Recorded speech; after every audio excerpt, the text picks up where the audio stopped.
Halo, selamat datang di RSUD Sibuhuan Padang Lawas. Pada sesi ini, kita akan mengenali tentang etika batuk dan bersin yang benar. Yuk, kita kenalan dulu dengan penyebab batuk. Penyebab pertama, infeksi saluran pernafasan. Batuk juga dapat disebabkan oleh alergi. Batuk juga dapat disebabkan oleh mengalirnya cairan hidung ke arah tenggorokan dan masuk ke saluran pernafasan. Selain itu, batuk juga dapat disebabkan oleh penyempitan saluran pernafasan. Pengertian etika batuk adalah cara batuk yang baik dan benar dengan menutup hidung dan mulut dengan tisu atau lengan baju. Jadi, bakteri tidak menyebar melalui udara dan tidak menular ke orang lain. Bersin adalah mekanisme pertahanan tubuh untuk mencegah masuknya zat asing ke dalam tubuh.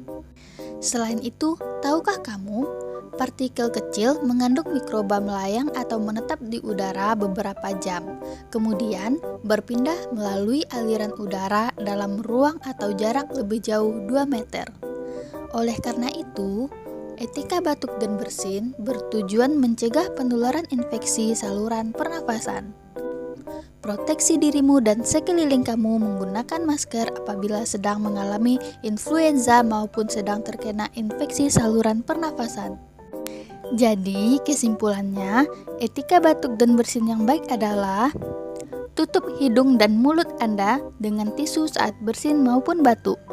Atau tutup mulut dan hidung Anda dengan lengan baju Anda, bukan dengan telapak tangan saat bersin atau batuk. Gunakan masker hingga menutupi hidung dan mulut.